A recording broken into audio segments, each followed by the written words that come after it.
What's up everyone? Will Metz here and welcome back to this YouTube channel. In this video, I wanted to share a little piece from a masterclass that I hosted with the phenomenal guitarist and educator Yannick. Yannick Robert is again, phenomenal jazz guitarist from Paris, France, and he was actually one of my biggest mentors when I was done with engineering school and then decided to actually pursue music. He teaches at the Music Academy International, which is where I studied for a year again after engineering school, and he taught me so much. Yannick has a educational platform of his own and is also involved in many incredible projects, and I'll link to those in the description of this video. So again, without further ado, let's dive into this masterclass by Yannick Robert, which I hosted normally for the students of my Will Metz Academy. I host several, again, guest artist masterclasses like this for the benefit of my students, and I just wanted to share a little piece with you. Let's get into it. Yeah, I'm gonna give the microphone over to Yannick, who's got a little lesson scheduled from you. So just listen in, take notes. If you have questions, write them down or start putting them in the chat, and then I'll kind of go through them. Welcome, Yannick. It's really good to have you. I'm gonna put you on spotlight, and let's go. Okay, thank you for those words. Effectively. So this is very impressive, very strange to me to have so many people from different places, but it's so good in the same way, because music has this power to get together people. So what is strange to me is that, of course, I don't know you at all. So I don't know how many years you are practicing guitar, how many years you're playing maybe alone or in bands, or how comfortable you are with theory. For example, maybe you tell me one by one, or when you ask questions about this, because there are so many things to say about the way of practicing an instrument. I'm sure we can go in further in more details, but maybe a general thing I could start with maybe is that whatever the style you're playing, you can play blues, rock, country, I don't know, metal, jazz, anything. One thing is sure is that when you practice, you have, and we all do that, I guess, at every step of our life. I think we just try to identify what is our artistic personality. This is, everybody has got one particular. The same thing as I take always this example, but the fingerprint. We are 7 billions around the planet, and we have only one fingerprint, and there are not two fingerprints in the same. So I think it's the same with the artistic part, this artistic personality. We have to identify it, and it takes time, of course.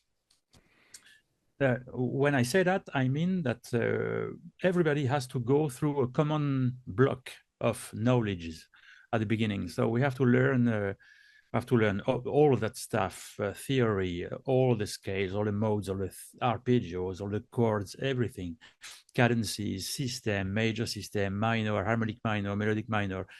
You can go more or less in that. You're not forced to know everything, not at all.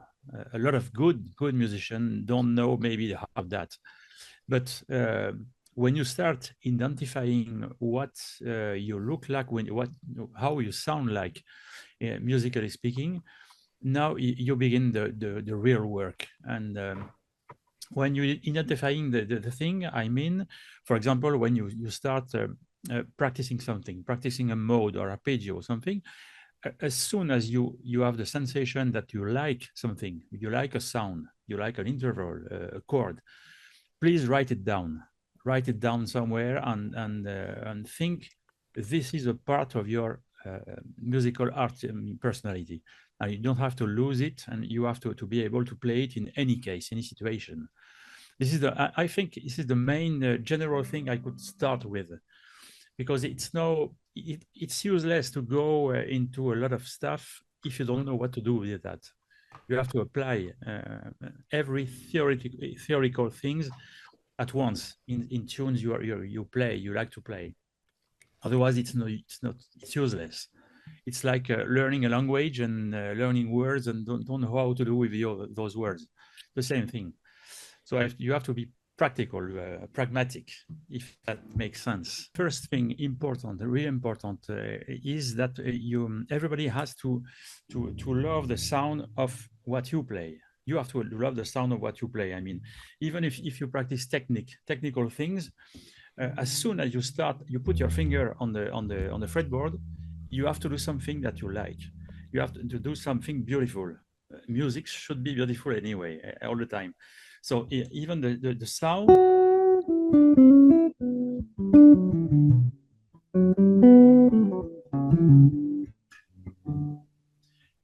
The simplest thing should be good, should be great. So this is why I'm teaching a lot, as Guillaume told. I wrote some special my volume speaking. You mean? Yeah, I think maybe just speak closer to the mic.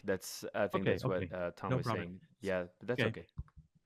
I wrote a lot of things for those students, I was saying, and technically I wrote some technical what I call technical studies, but in order to not be boring, I chose some very well-known pop and rock tunes. I took the harmonies of those tunes and I wrote some kind of very easy thing or things to develop. For example, I don't know if I play those triads. Do you recognize that?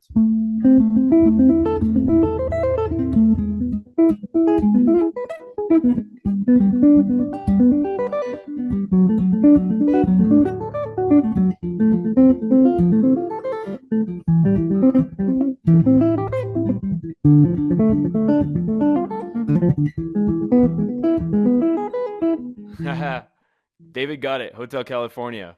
Who else got that one? Yeah. So for example, if you want to practice triads, triads can be boring, but if you organize it in a musical way, it ceases to be boring and it sounds good.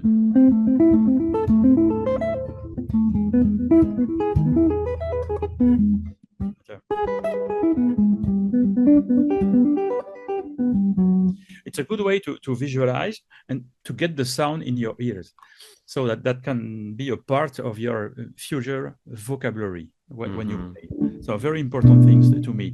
And I wrote a lot of things. For example, this one, great. If I play you.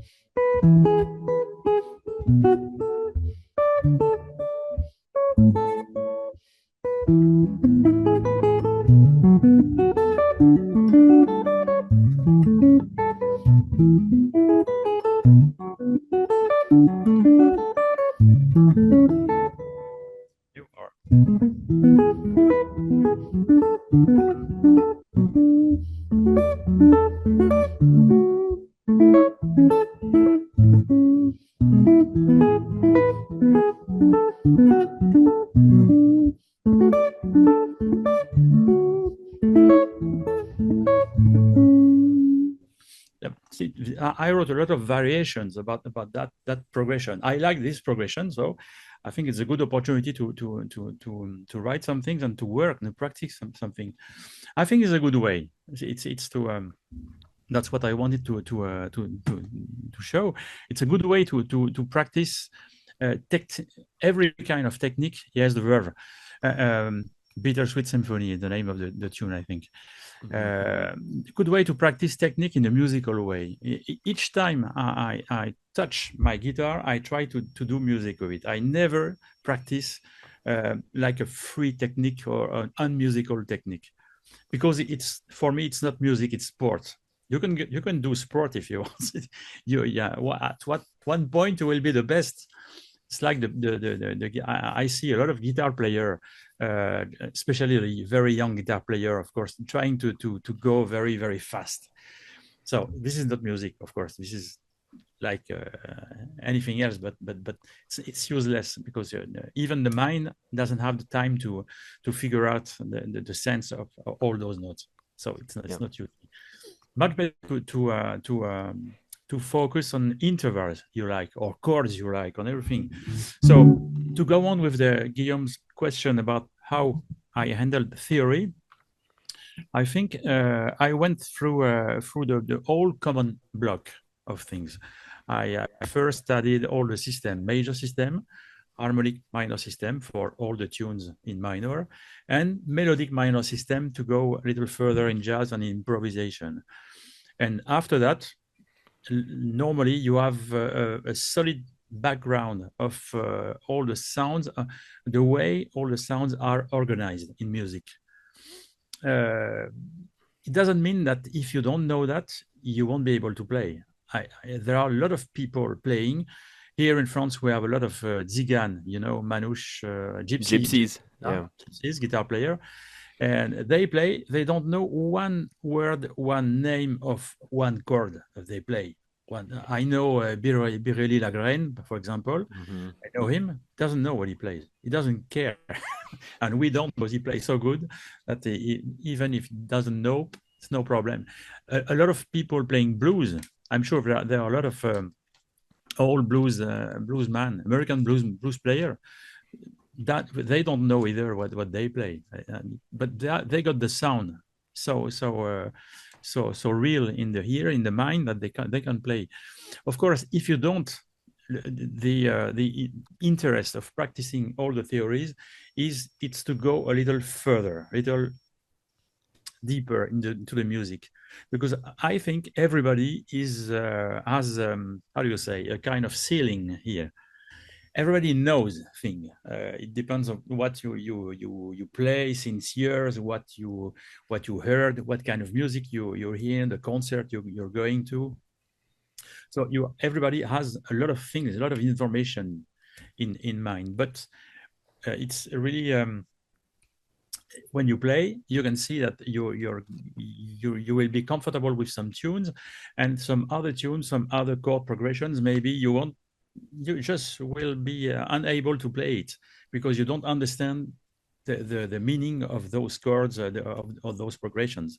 So this is why theory is to have exercises to practice, and when we practice, the sound goes into the ears and it makes its work alone.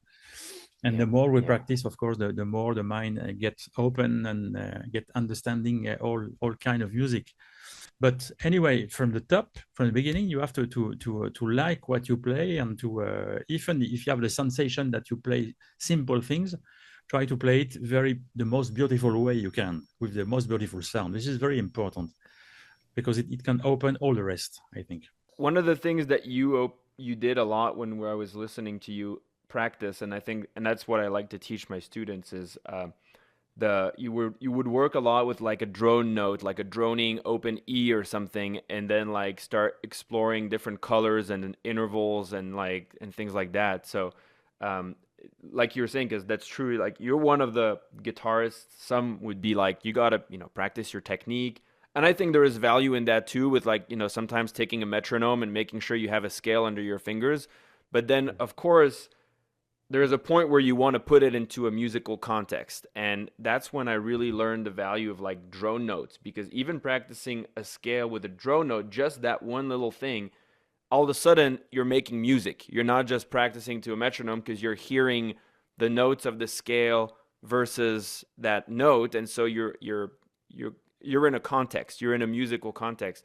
Do you have anything that you can develop with this? I remember you showing us this when we were at the MAE. Sure. You mean a drone note, an open note? Yeah, exactly, like an open E that's kind of going the whole time and then like moving around, and yeah. Sure. So this is one thing I suggest to do, and I do all the time, every time. Maybe in the morning, the first time I play the guitar, I don't have any sound in the ears already. I'm not too much polluted by anything, so it's good to just try to play and connect things. Maybe with an E.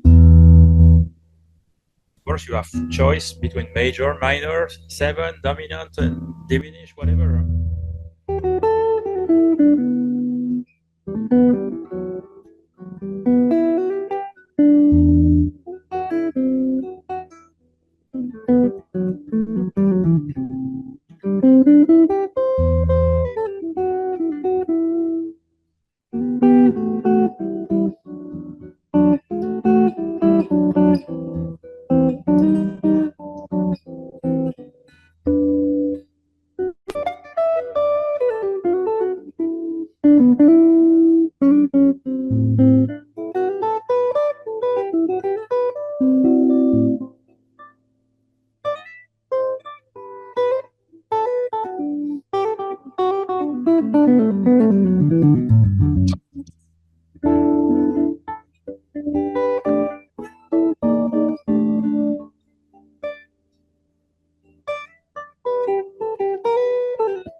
By the way, Yannick, I'm wondering if your sound for musician might be off for a little bit, because sometimes it's trying to pull back your guitar volume, and so I'm wondering if it's on or off.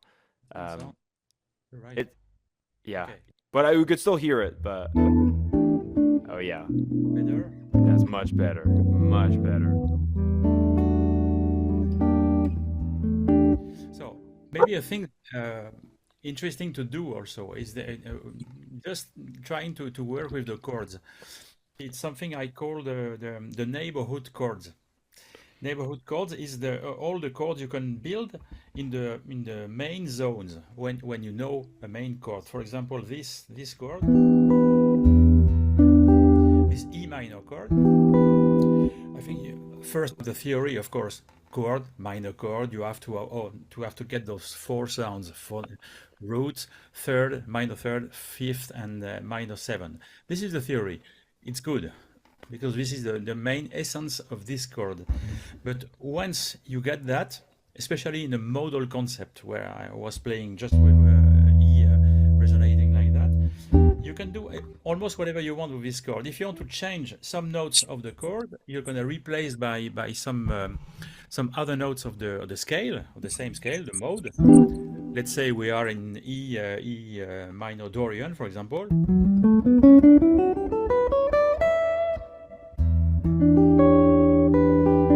So, for example, you can do that. You just go up a whole tone, those two notes, the fifth and the third, becoming the sixth and the fourth.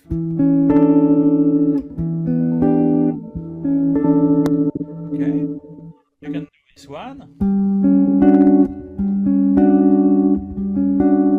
So here I have the third here this time, the sixth here,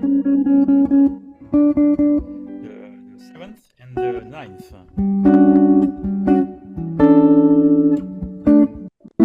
All these chords.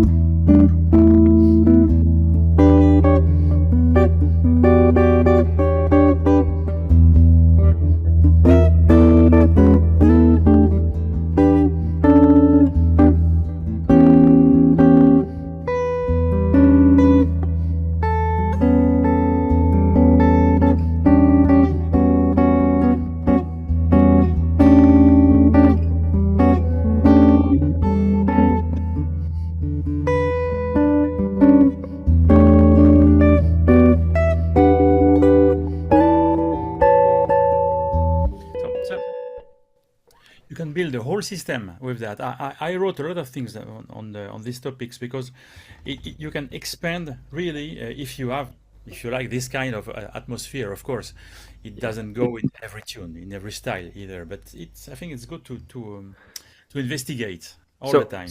How do you conceptualize? So, because those are really cool ideas. Do you think of like the harmonization of, so basically if you're in E Dorian, right? So for people that are that are not in that spot in the program. There's a lot of you that are in that spot in the program, so I hope that you're picking up on all the things that Yannick is saying here with the modes and stuff. What I love for you to hear is how casually these things are said, because like I said, like some of you here think that like knowing what a minor 7 chord is knowing theory. And it is, but that's kind of like it's thrown in passing. Well, here's a minor 7 chord, 1 flat 3 5 flat 7. I mean, you got to know this, right? And now we can start working, right? So the fact that it's thrown so casually, that's what you need to aspire for. You don't want to spend 20 minutes remembering what a minor 7 chord. If not, you're stuck at that very basic level, right? And then, oh, well, I've got this drone note E. So what is that? That's a modal situation. You learn this in the program as well, right? Because I have this vamping note. I don't have a lot of harmonic kind of information, and so I can actually play with that value of the E. I can make it major or minor. Since I only have a tonic, right? Yannick was saying the first thing you can do is make it major or minor, because I only have a one tonic note, basically. There's no information on the third. Is it major? Is it minor? So you decide, right? You're in full control of the context there. And then starting to play with this. So Yannick, do you think of these as like moving up in the harmonization of the scale, but just thinking you take 2 notes of that chord and move them instead of moving all the notes, right? So you're just kind of, how do you conceptualize those things? I thought this in that way. I took the first chord here, E minor, and then all I wanted to do is harmonize each note of the mode. Okay. Not so, but here, for example, and I wanted also to have a kind of dissonance between somewhere a half step. Yeah. So here, yep. For example. So what is that voicing you're using there, that second one? This one? Yeah. It's 9, 11, 8, 10. Oh, yeah.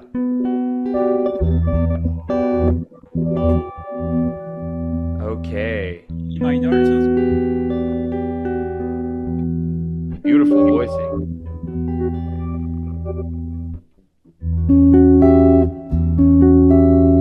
And if you go up, you can do this one. This is 11, 11, 8, 12.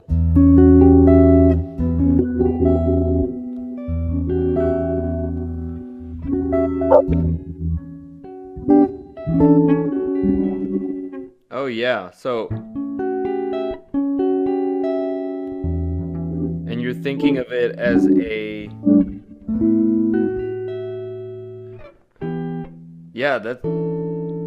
that's really interesting. These colors are really cool. What I wanted to do when I did that, it's not to have a collection of 1,000 chords. It's just to have different sounds in the same area that I know very well. I know this area. Everybody knows this chord, minor chord. Yeah. So, in that kind, you can do that. You can do this one. Yeah. Okay. So even if you play.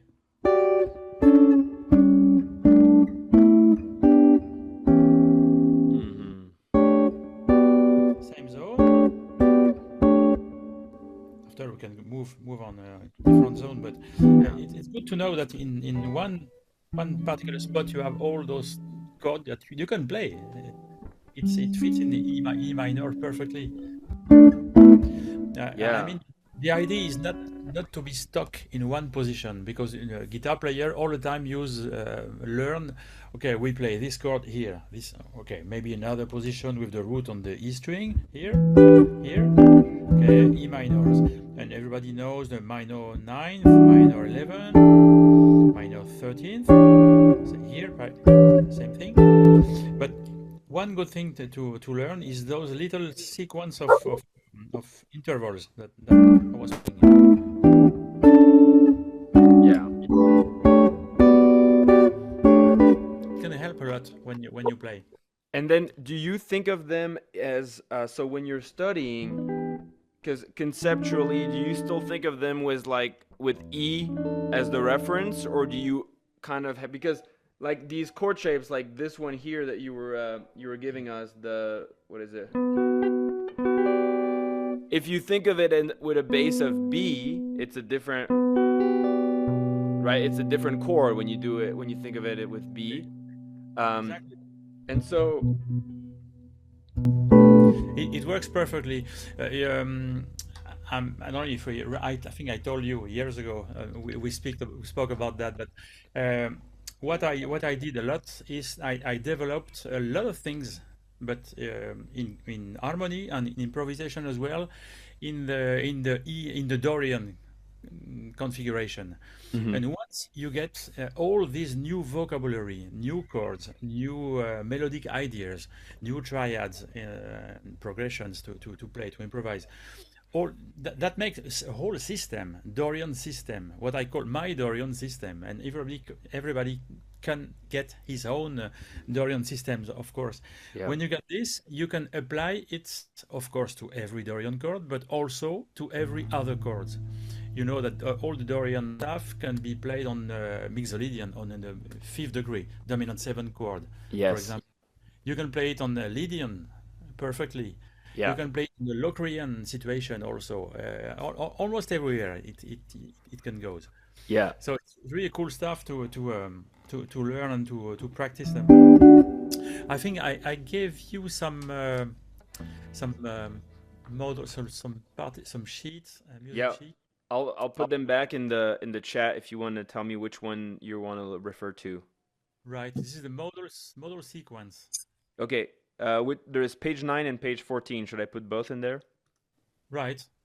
Yeah. I think it's the second one, page 14. I think, yes. Cool. Page 14.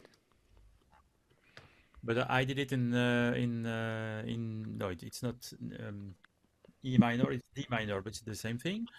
See, for example, the exercise number 16. I don't know if everybody got this, or yes. Yeah, I put them in the chat, everyone. So it's the one that's called Modal Sequences, page 14, and then it's the exercise 16 that's on the bottom. On the bottom. So it's a progression of different chord position. Everybody's all those chords can be played on G Mixolydian, because it's taught on D Dorian. See?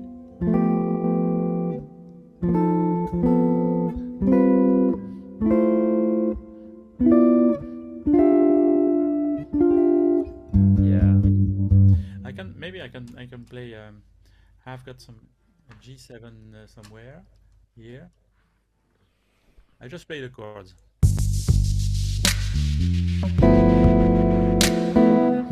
First, Mixolydian should be this one, huh? G7.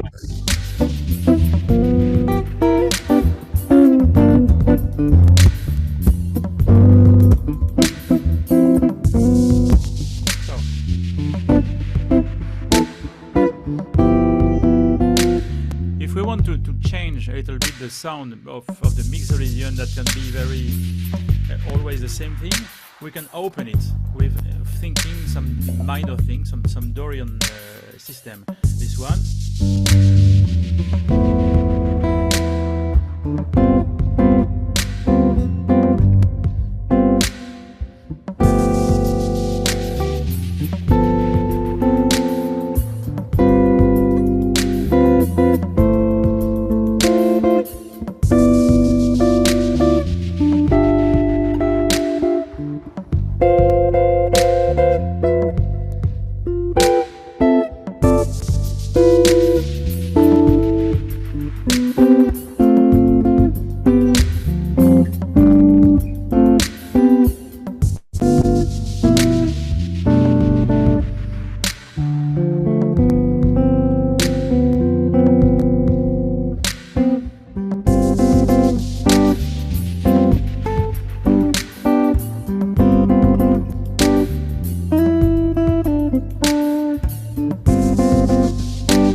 That can be an idea. I mean, to open a whole system, a whole sound on your guitar and playing on Mixolydian stuff. different things than the blue scale, the Mixolydian scale that I'm sure you practice all of you. But minor system is really a good way to open, because minor has got no tension. A Mixolydian chord has got this tension. You must know between the F and B, for example, in the G7. And more or less in all the chords you have, if you play Mixolydian, you have to do those chords with this tension. All the Mixolydian, all the dominant 7 chord, you know, have this tension. If we think in minor, we don't care anymore about this tension. So it's much more.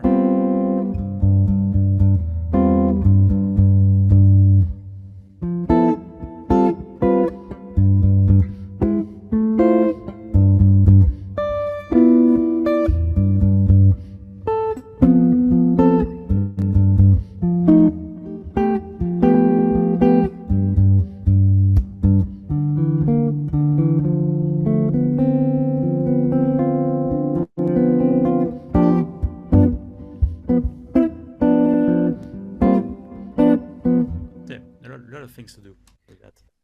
That's awesome. It sounds so cool. Do you have a system to practice those chord shapes, or is it just like an exploration that you kind of put together like over time yourself?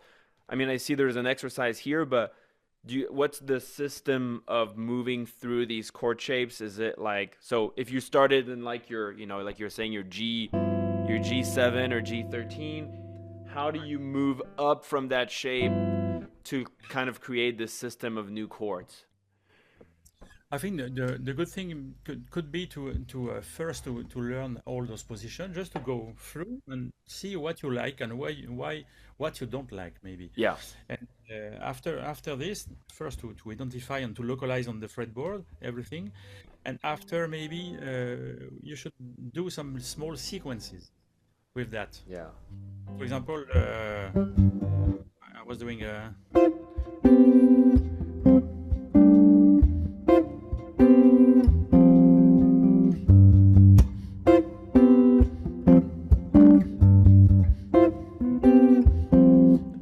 could be a sequence, 3 chords, rhythmically organized. That makes a small tune already.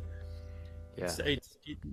It's a good way to get your compings much more open, much more interesting in a way. Yeah.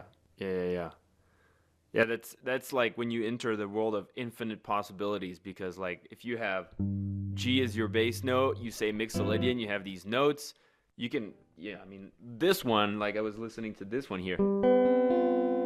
Yes. I love that one.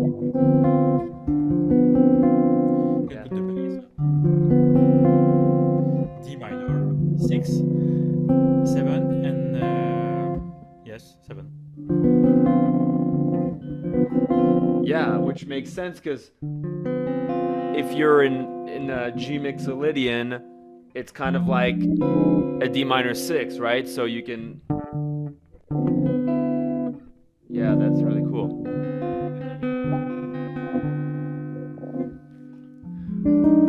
It works everywhere in the necks. It's a good. Yeah, so that's, I love that, and that's like for everyone here. That's like again, there is. Well, I'll talk about this at the end here, but there is some knowledge you need to have if you want to be able to take advantage of those things. So why would a D minor 6 work somehow in a G Mixolydian context?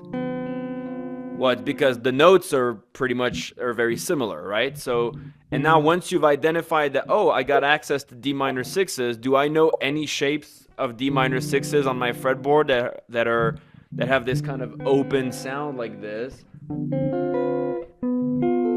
And then you start seeing the relationship between those. And then you can explore these and create the system around that knowledge. Oh, D minor 6, that's a chord, right? And but that's really cool. I love that voicing. Is that kind of how you think about it, Yannick? You're like, oh, I got this D minor 6 here, and then I can move it up and down in different shapes? Yes, I think I will do that. The really cool thing is to superpose yes, to superpose two Mhm. different systems, two different world. The Dorian world with the Mixolydian dominant seven world. Nothing to do. Dominant seven, as we told, as we said, it has to get attention all the time. And the minor, the Dorian, you don't have to have any tension. You can play for hours in Dorian, nothing will happen. Yeah. If you play for hours in Mixolydian, you will get bored of that tension at one point, I think. It's different. Or you will have to resolve at one point, maybe. Unless you're playing the blues. Let's play the blues. Yeah. Exactly. But blues is the exception of the harmony, of course. It's Yeah. kind of, it's not that kind of tension anymore. Everybody's got in the ears the blues. It's a world culture. So that's a good thing I like to do, and I like to advise to people who really want to go into the stuff. And Yeah. it has to be concrete, very pragmatic. So each time I play I work on some system like that. I just right after take a tune maybe and try to play it in the tune and try to get it in maybe in different keys also, different key centers. It's Yeah. really important to transpose things because it's the only way for your ears to understand something. If you play all the time in one key, okay, you will like it or not, you will understand, but if you want to digest the thing, you have to transpose everything, harmonically or melodically. It's the key, I think. It's what we do with jazz, with the standards, with improvisation in different key centers, in different tones. It's a really good thing to do. All the melodies you like to play on your guitar, I think it's good to transpose it and to try to play it in different place on the fretboard also. Not always to be stuck in the same place, because when you play in improvisation, a solo, you're not all the time on the you don't. All right, everyone, I hope that you enjoyed this little extract again from the full masterclass given to the students of the Metz Academy by Yannick Robert. So if you would like to see not only just the full masterclass over here that Yannick gave, but also masterclasses given by other incredible guest artists, and also just learn music theory and fretboard navigation from scratch via this incredible program that I created, in which not only will you gain access to hundreds and hundreds of videos to learn everything step by step, but you also get mentored personally by me via calls and a great community platform to make sure that you reach your guitar goals and that you finally understand theory, how to navigate and practice the guitar, and not have to be confused anymore. All right, so if you're interested in this and you see the link below to apply for the Metz Academy, that means there are some spots open, and you should definitely check it out. Book a quick call with me. We'll just have a chat to see again where you're at on your guitar journey and if the Academy is something that makes sense for you. The other thing you might realize again is that when you listen to credible teachers like Yannick, they typically will assume that you know a certain level of theory and guitar element. They kind of take it as a given that you know specific things, that you know your triads, your tetrads, your intervals, that you have this basic understanding. This is the reason why a lot of people, when they take private lessons and they're confused about theory, get a little disappointed because they realize that there's a disconnect since the teacher assumes that they know the basics, the very, very basics of theory and fretboard navigation.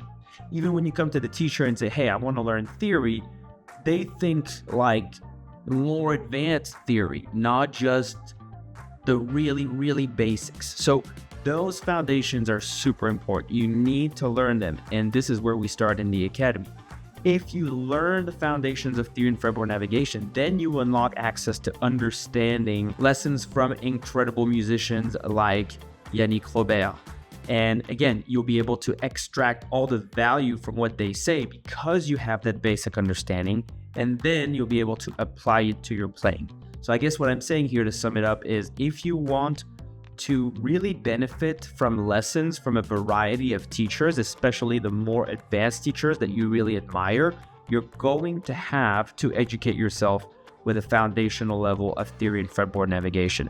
And that's exactly what we do in the Metz Academy. So again, if you're interested, if you're just kind of stuck at that intermediate plateau where you can play quite well, you can solo a little bit, some pentatonics you've been playing for a while, but you don't understand what's going on, you don't know the why behind what you're doing, you don't have good vocabulary or understanding of theory, you struggle communicating with other musicians about music. If you want to get yourself to that level, then apply for the Metz Academy, book a quick call with me, and I hope to see you there. Take care.